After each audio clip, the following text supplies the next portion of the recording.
and vote on the matters before us in light of the fact that we're under a time limit. Clerk will call the roll. Thank you. No, Mr. Chairman.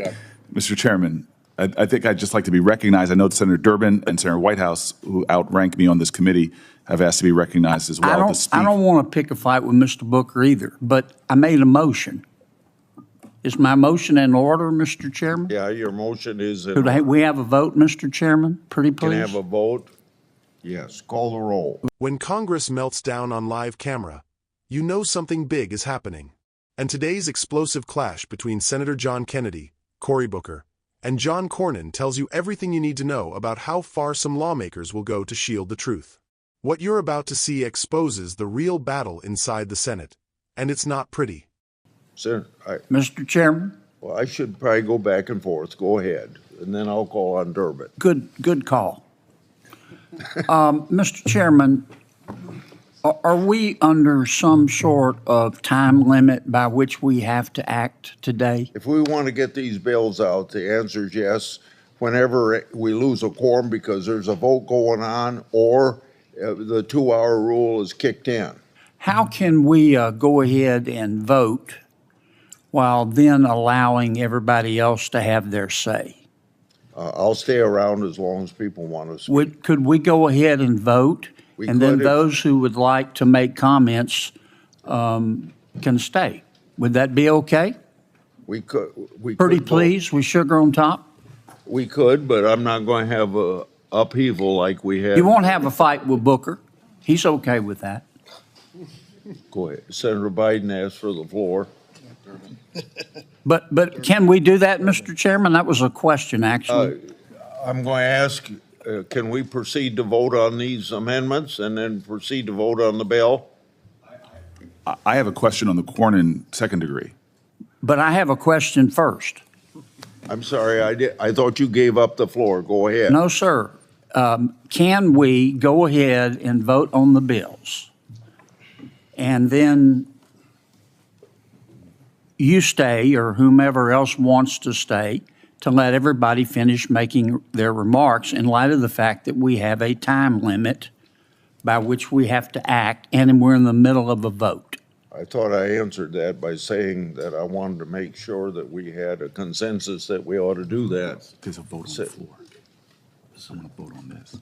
Can we vote? I don't hear an objection, Mr. Chairman. Well, I didn't hear a motion I make that motion. Okay. that we vote. Excuse me, would you restate your motion? Sure. I move that we go ahead and vote on the matters before us in light of the fact that we're under a time limit. Clerk will call the And- roll. Thank No, you. no. Mr. Chairman, I think I'd just like to be recognized. I know Senator Durbin and Senator Whitehouse, who outrank me on this committee, have asked to be recognized as well to speak. I don't want to pick a fight with Mr. Booker either, but I made a motion. Is my motion in order, Mr. Chairman? Yeah, your motion is in Could order. we have a vote, Mr. Chairman? Pretty Can I please. have a vote? Yes, call the roll. Thank you. But we clarify, debate? without a discussion on the second degree amendment? Don't call the roll yet. Without discussion or debate On the, you on just, the motion? Go ahead, sir. I don't want to jump over the ranking member of the. I'll defer. Okay, so Go ahead. I'm reading that Cornyn second degree, and he said a lot of really important things about immigration that are worthy to be discussed. And I'm happy to vote on an immigration bill. I disagree with the death penalty. I will vote my conscience on this, but I want to draw everybody's attention to the first two lines of your second degree. They have nothing to do about immigration. They have nothing to do with the death penalty. I've never seen this before. His first two line is not to bring up this important issue that should be discussed, debated. Your first two lines are to strike my amendment in its entirety.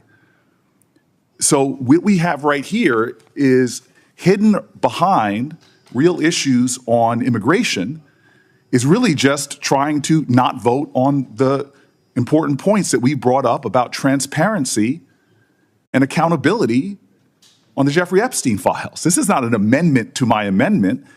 This is an attempt to strike what I have a whole list of prominent Republicans, elected leaders, who want the same thing I want, which is just to have transparency on this matter. Can we vote I've on my heard some of the second degree? comments. If I can finish, Mr. Chairman. Go ahead. I have heard public statements by my Senate colleagues on both sides of the aisle. I've heard comments from Republicans on the House side and Democrats on the House side that we want transparency and accountability on a matter of public safety. Senator Cornyn said that Jeffrey Epstein's dead yet, but his victims are not. There are women who have horrific stories of vile violence that was committed against them.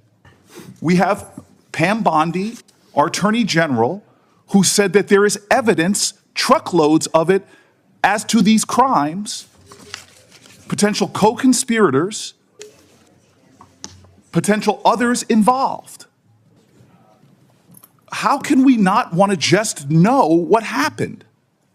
Why are we trying to simply turn away from the highest law enforcement officers in the land, from our FBI director to our attorney general, who spoke towards crimes committed and others involved in those crimes? Why are we considering an amendment that is hiding behind real immigration issues, but real intent is to strike a simple request for transparency, for accountability, that Republican voices all across the spectrum have been demanding from this president and this attorney general? So if Senator Cornyn is going to offer an amendment, I'm going to offer a third degree that simply strikes his first two lines. I'll vote on your immigration stuff that you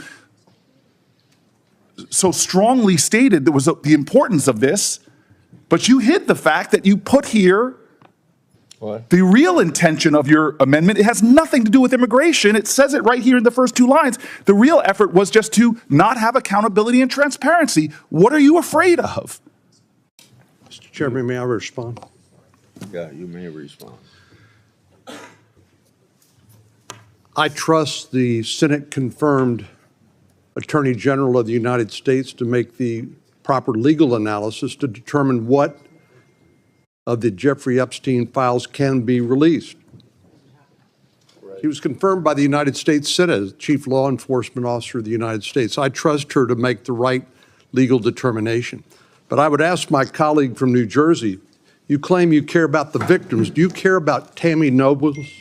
Do you care about Marie Vega, the angel moms who lost their loved ones, their children, to the acts of an illegal alien who never should have been here in the first place? Do you care about them? Can I respond to the senator's question? Sir, I've known you for 14 years.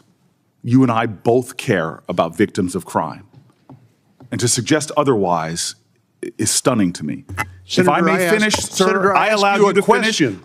I asked sir, you a question. And I'm trying to I didn't answer. make an accusation. Mr. Chairman, I asked you Mr. a Chairman, question. Mr. Chairman. Answer the question. I should have allowed a time to respond to the senator's question. I did not interrupt him, and now he's interrupting me. Please. It is another violation of the decorum of this place. Go ahead, Senator Booker. Senator Cornyn, both you and I have spent our lives. I know your record. I know your history. I know what you've done. I would never, ever question whether you care about the victims of a heinous crime. You ask me if I care? Absolutely. Thank you. No, I'm not finished yet. Well, thank you for answering the question. Well, I'm going to answer the question in full. You are not sincere. Let me explain.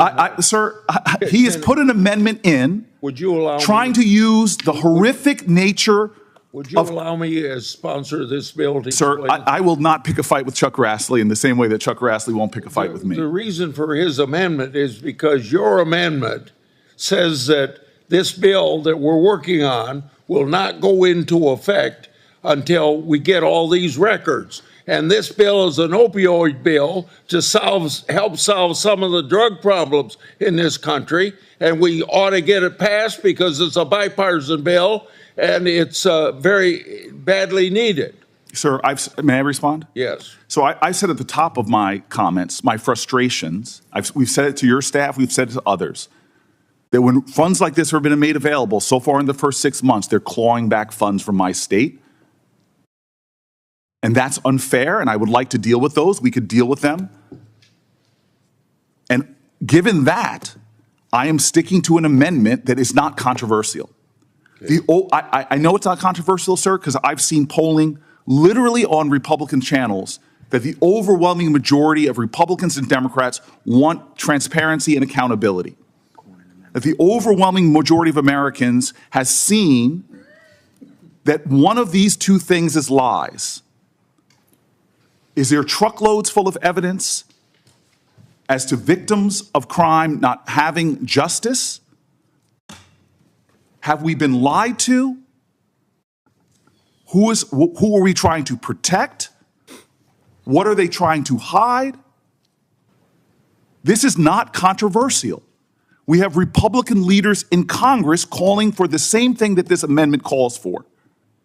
And so for a second degree to be offered to mine, where you're using horrific crimes to hide the real intention of this, if this amendment is so important, just strike the first two lines that strikes my entire amendment.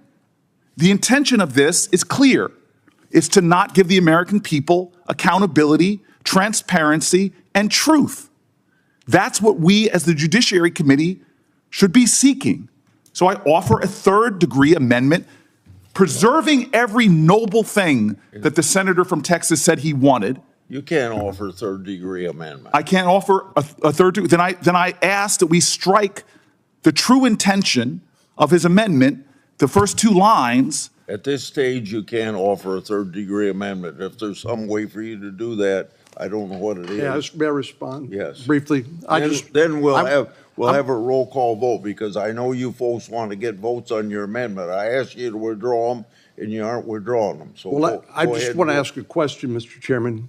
In your opinion, would the addition of these amendments to the underlying bipartisan bill jeopardize our ability to pass this underlying bill, anti-opioid bill, out of committee and across the Senate floor and get it enacted into law? Would these amendments jeopardize that? I see them jeopardized in ways even beyond what you said. So, Because if we pass the legislation with this stuff on, it wouldn't go into effect anyway. Who knows how far down the road? When the president signs the bill, I want it to be effective. that's what I thought, and I appreciate your answering the question. I think the debate that Senator Booker and I have is not something that's going to be resolved today. And so it will continue. So I think regardless of how we act on the underlying bill, that debate will continue, and neither he nor I are giving anything up in terms of our ability to continue to debate this topic. But I'm willing to withdraw my amendment if Senator Booker's willing to withdraw his amendment in the interest of passing this bipartisan anti-opioid bill out of the committee and through the Senate and seeing it enacted into law, and hopefully saving some lives in the process. Before we dive in, make sure you like this video and subscribe to the channel. It helps us push back against the censorship and get the truth out to more patriots across the country. Now let me tell you exactly what went down in this outrageous hearing. Congress turned into a battlefield the moment Cory Booker tried to hijack a bipartisan bill with his push to tie it to the release of the Epstein files. Now, transparency sounds great, and every American deserves to know the truth about who was involved with Epstein. But the way Booker tried to play this was pure political theater. He attempted to weaponize the Epstein issue to stall an opioid bill that is supposed to save American lives. Then John Cornyn stepped in. And when Cornyn challenged Booker, things got heated fast. Cornyn argued that the Attorney General should handle the Epstein file disclosures, not Congress holding a life-saving bill hostage. Booker pushed back hard, turning the moment into a lecture on morality. But then John Kennedy stepped in, and that is when the room erupted. Kennedy, who doesn't sugarcoat anything, basically accused Booker of trying to blow up the entire bill for the sake of headlines. And he was right. Booker kept insisting Cornyn was trying to conceal the Epstein files, when in reality, Booker's amendment would have stopped the opioid legislation dead in its tracks. This is the kind of political stunt we see too often. Instead of fixing the border crisis, instead of dealing with fentanyl, instead of holding this administration accountable for the disaster it has created, the Democrats want to score virtue points on camera. Cornyn rightfully defended the need to protect the bill. And Kennedy called out exactly what people at home were thinking. They are tired of showboating when real Americans are dying from the crises flooding this country. What happened next proved Cornyn and Kennedy were right. Booker backed down. After claiming he was defending transparency for the American people, he suddenly dropped his amendment the moment Senator Lindsey Graham offered to help him privately. Proof that this was never about the Epstein records. It was about theatrics, pressure, and political posturing. And that is why moments like this matter. It tells you which senators want to solve problems, and which ones want to create chaos for the cameras. If you appreciate straightforward commentary that cuts through the noise, make sure you hit that subscribe button. Patriots deserve honesty, and that's what we deliver here.